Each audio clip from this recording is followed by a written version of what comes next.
One day while I was eating dinner at home, I heard a knock on the door. When I went outside, I saw a middle-aged woman holding a small doll. There was something creepy about that doll. Its hair was a few short strands, its face was frowning and grotesque, and its skin was as realistic as a real person's skin. The lady looked at me and she screamed, "Give me something to eat! Anything!" I'm a vegetarian, so the only thing I can give you is bread.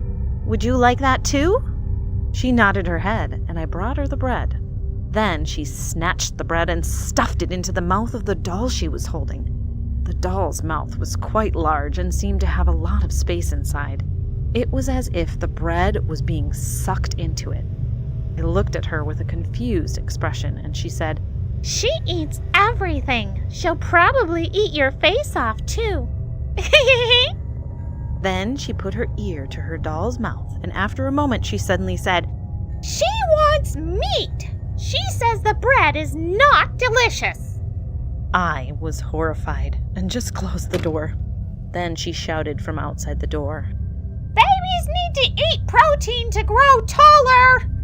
A few days later, there was another knock on the door, and when I looked out the window, she was standing at my front door, holding her doll. The doll looked different. It appeared to have grown in size, and its hair had grown longer. The frown was less prominent than before, but it was still a creepy face. I was unsure whether it was the same doll as before or a different doll, and I wanted to look at it more closely. I opened the door and handed her a sandwich. She fed the sandwich to her doll. I looked closely at the doll. Teeth that weren't there before had grown, and it looked as if the doll was chewing the sandwich. I thought to myself, is this a doll designed to have jaws that move automatically? Is it just my imagination? I felt an inexplicable, unpleasant feeling rush over me, and I closed the door. The president of the company that made that doll must have been controlled by an evil spirit, I muttered to myself as she continued to feed the doll outside the house. From that day on, she kept coming to my house, but I stopped answering the door because looking at that doll gave me goosebumps all day. After a few days, I was used to ignoring her knocks. Then, one night, I woke up startled when I heard a child's angry voice outside the front door.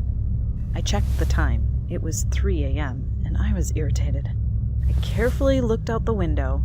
In the darkness, I saw the woman standing, holding the hand of a doll that was bigger than before. This time, the doll was standing on the ground.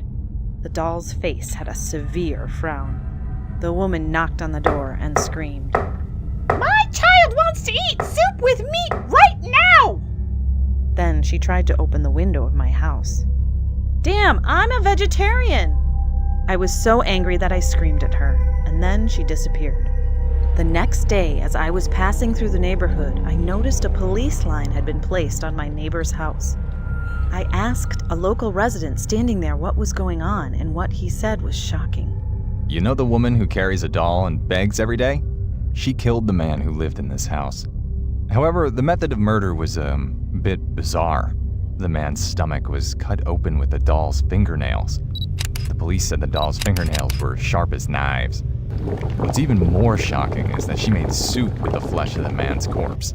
When the police asked why she did such a thing, she said that her baby's favorite food was human soup." He pointed to the doll that was lying at the scene as he explained. The doll was so heavy that when the police cut open its stomach, they found a bunch of soup inside. However, they said there were things inside the doll's stomach that looked like intestines, and they were as realistic as real intestines. The police said they couldn't figure out where the doll was made. They said they had never seen such a doll in their lives, and that it was made of an unknown material other than plastic. I froze on the spot. I looked at the doll. It was bigger than when it came to my house the night before. Its hair was long and thick.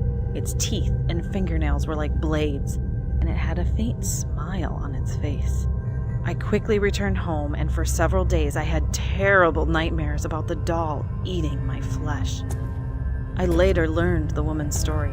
She was homeless at the time, and someone had left the doll next to her, so she carried it around with her, thinking it was her baby. People thought she was crazy, but no one has figured out who made the doll. who gave it to her, or how it grew.